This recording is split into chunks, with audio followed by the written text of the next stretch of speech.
be again. Thanks. We had Thinking Thursday here, and I talked then at that time too. That's just a couple of days ago, and I'm going to try not to talk about the same thing. Jacob, can we have the pictures, please?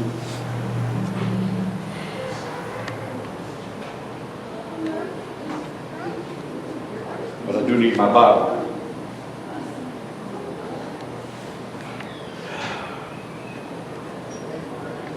So this kind of picture is usually shown during Easter, not Christmas time, right? If there's something wrong with me, or I don't know.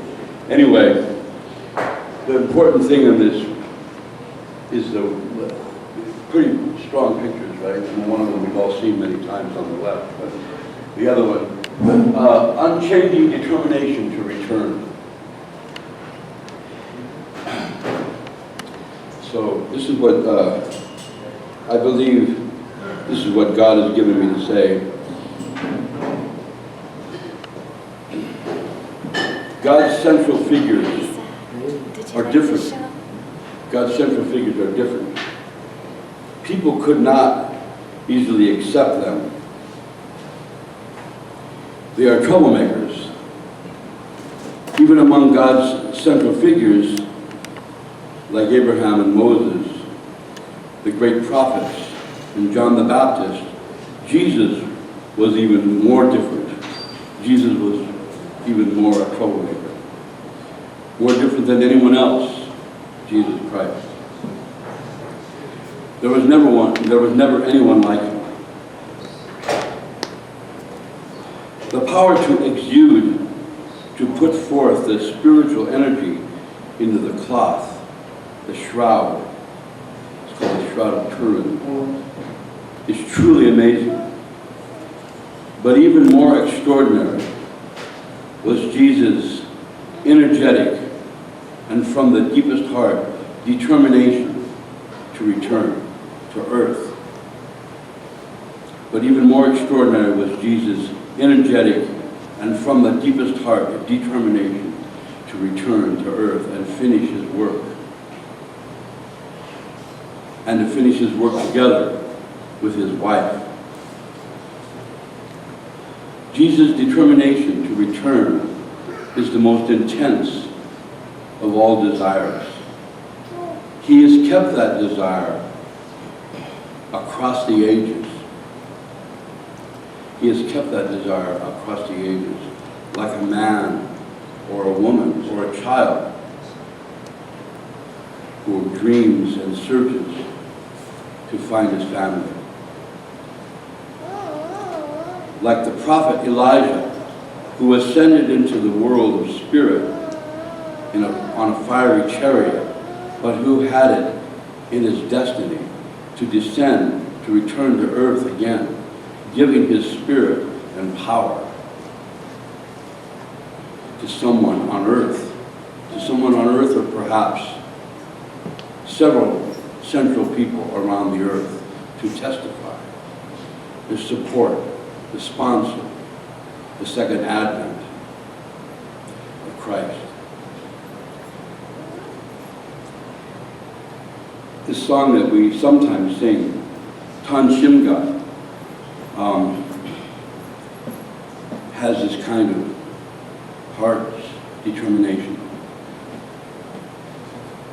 Although my body perishes, and yet 1,000 times dies, my bones become ashes, even my soul vanishes. Still, all my love and all my heart, unchanging, remain with you. My everlasting loyalty, unchanging, remains with you.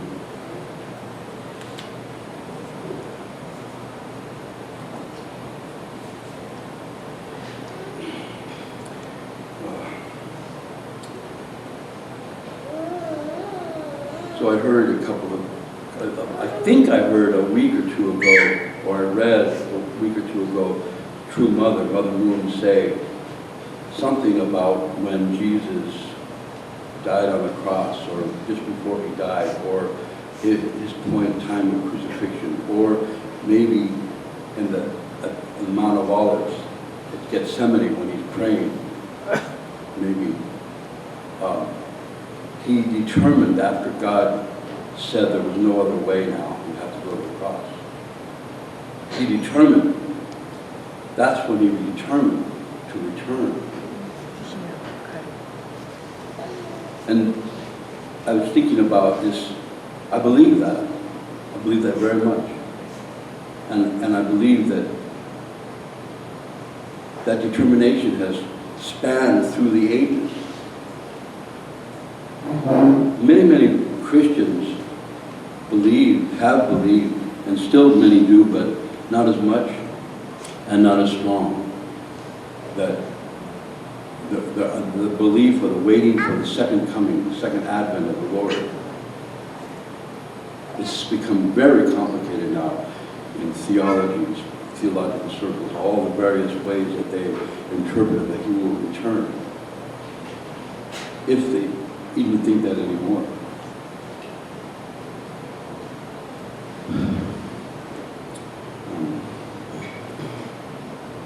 We had a Thursday program, and I really want to recommend people that you do engage and do speak to others. We call it witnessing, I guess. Talk to others about what you really think and listen to their reaction. I understand it. Doing sales, you're trying to sell something. What's very important is to give the people an opportunity to say no, they don't want the product. And then to ask them or try to find out why they don't want it. It's called dealing with objections. It's very important. We need to know what people feel, what people think about the product that we're trying to present or sell, get the bottom line, make the sale. So we're witnessing, we're teaching really radical new things. Due to, I think possibly due to what Kevin is going to talk about in a couple of weeks on Thinking Thursday, there's an evolving maybe, or developing, hopefully, global, what's the name of your talk? Waking the Global Heart. Waking the Global Heart. It's in 2 Thursdays from now. Waking the Global Heart. We might call that, or I might call that, in the Divine Principle, merit of the age, the development, the evolution, the merit of the age. The recognition of the need for a sponsor, a John the Baptist figure, or many John the Baptist figures around the globe, to testify to the second coming of the Lord and Lady, is a great need for it. Christianity is very interestingly, definitely evolving. There are many people that are not, but there are many people that don't have so much trouble anymore believing that Jesus came to be married. Many people starting to think that way, not because we're teaching it strongly, directly, and maybe we are. The spiritual atmosphere has changed from our years and years of teaching that, but also, we're getting a great deal of help from things like the Da Vinci Code and all the Gene Galliano back there has also helped a great deal in helping the world and the spiritual world to understand that the real or more complete story of Mary Magdalene, the idea of, and also the development of the realization that we need the feminine and mother aspect of God, the female aspect, what all that means. This is part of the evolution that's going on, spiritual evolution. But still, oh my goodness, what Reverend Moon has revealed is still so much even more profound, and we have barely a foundation to teach it. But we have to say it. We have to get it out there. So, I think, in my opinion. So, with this idea, back to this idea of Jesus' determination. These paintings have always been, you know, I guess, there for the sake of people believing that, you know, he pleaded with, as in the Bible, he pleaded with God, you know, if it's your will, let this cup pass from me. This cup of what? This cup of death. This cup of walking into assassination. And then we all know that they've developed huge, for 2,000 years, theological justification for that belief, that he came to die. And when I was a Catholic, we were taught, you know, why Jesus was pleading, let this cup pass from me, was it was a moment of his humanity. He was God, but he was a human also, and his weakness was expressed by saying, oh, I don't want to die. We know there are so many people for centuries and centuries and centuries that have been willing to die for the sake of something bigger than themselves. We're saying that Jesus the Christ was weak like that. Oh, please, don't let me die. You already died 1,000 deaths. You know, all the persecution, you die. Your heart, it's very painful. No, he wasn't, and this is what, he wasn't saying, don't let me die. Please, don't let me die. Please, come on. He had a greater mission, a bigger mission to do. And he could not fulfill it. And he was asking if it was God's will, if there was any hope, give me one more chance.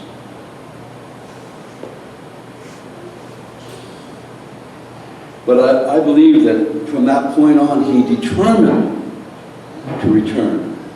He determined to return. That's what I'm trying to talk about. I hope I'm getting that across, or maybe it's all too plain. As many things you say, Eddie, are all too clear, big deal. But it's all too clear, I don't know.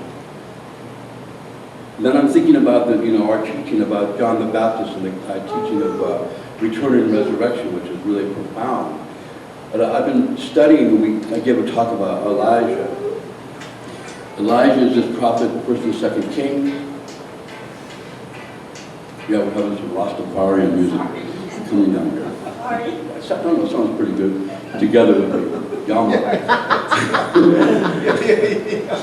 I was going to sing Get Up, Stand Up for Your Rights. There's an amazing verse in there. He said, Marley says, we're sick and tired of your ism, schism games. Die and go to heaven in Jesus' name, Lord. We know what we understand. Living God is a mighty God is a living man. You can fool some of the people sometimes, but you can't fool all the people all the time. Stand up for your rights. Great song, eh? Thank you, Jeanette.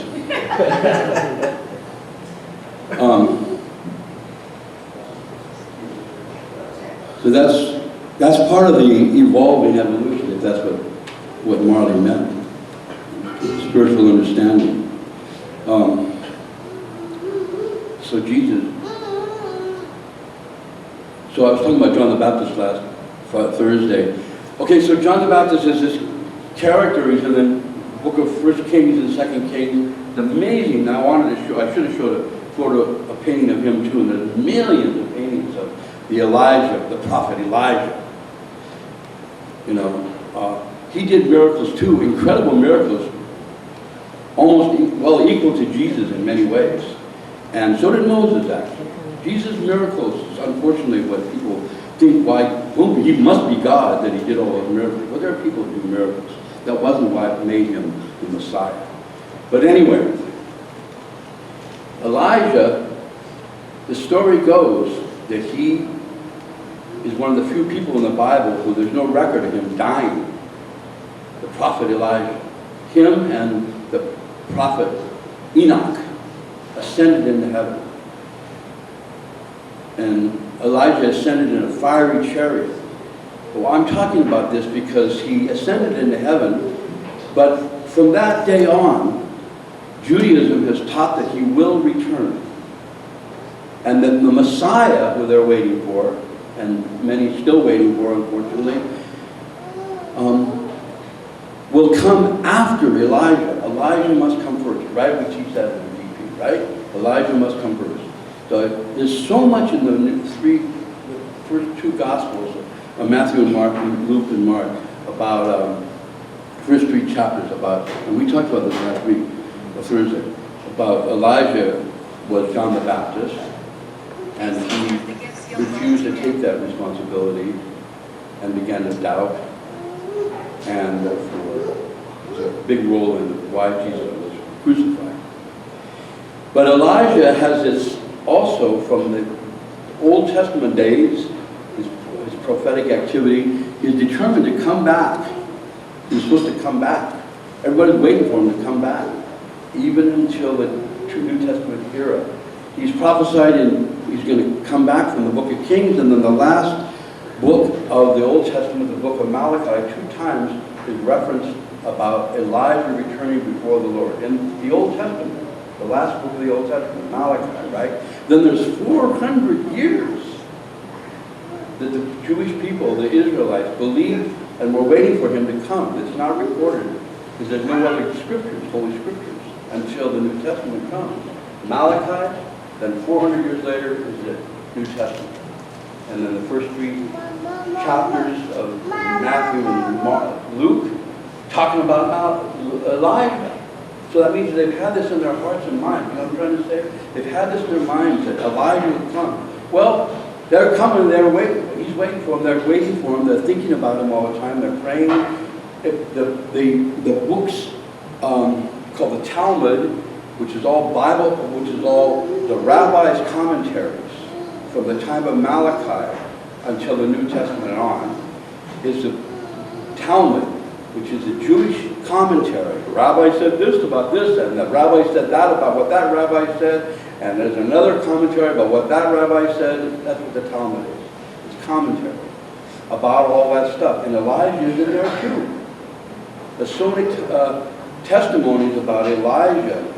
The different rabbis met Elijah here and met him there and had a vision of Elijah. Very real thing. The people waiting for this Elijah figure to come.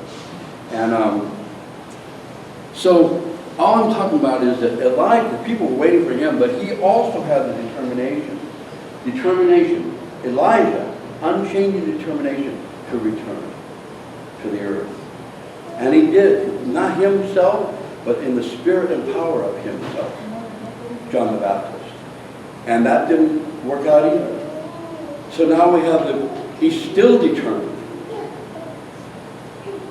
to find people to work through. And John the Baptist is looking for people to work through on this earth. Some in Africa, some in Los Angeles, Korea, Philadelphia.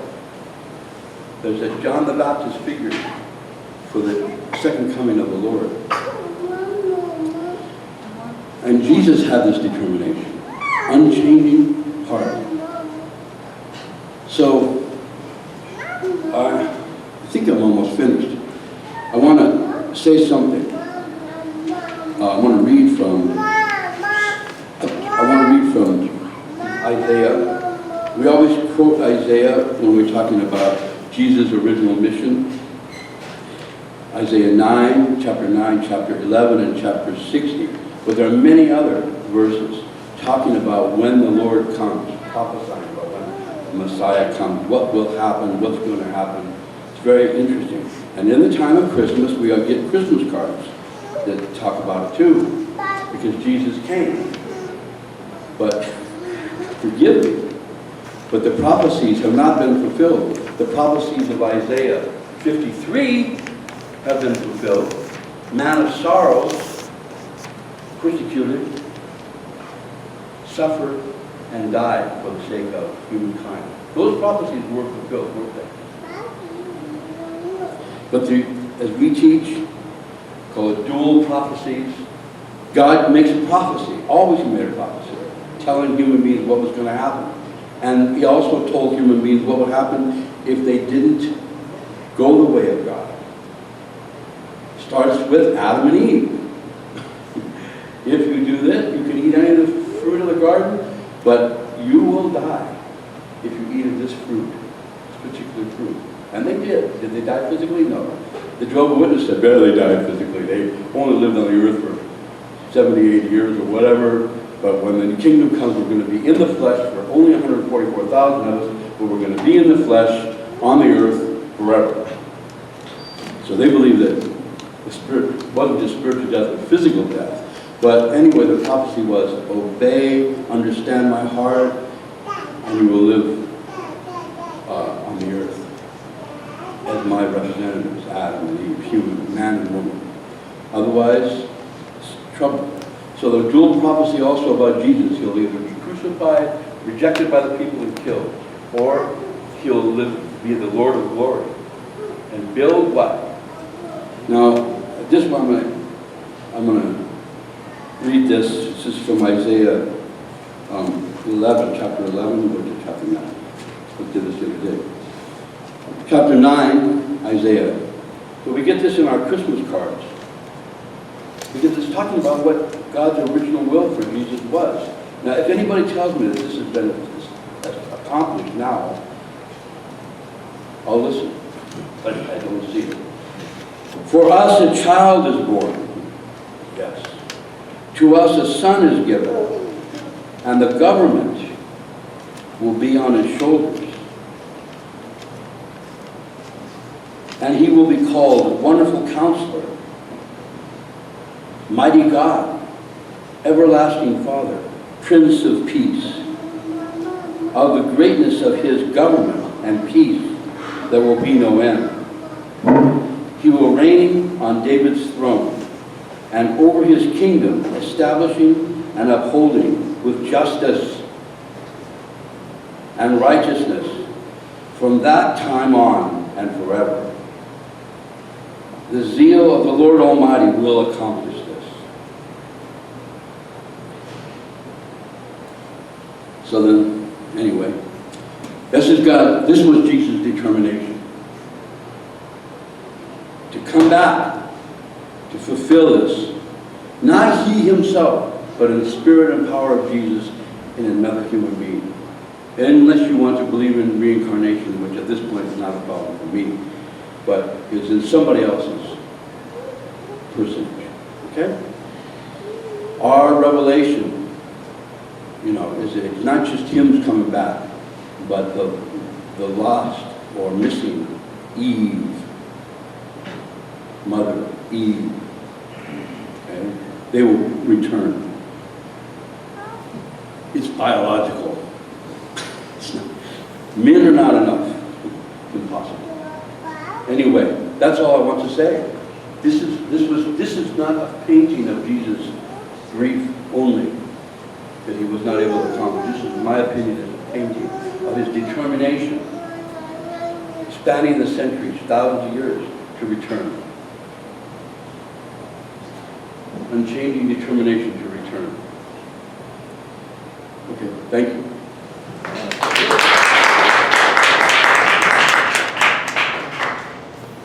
Thank you so much, Addi.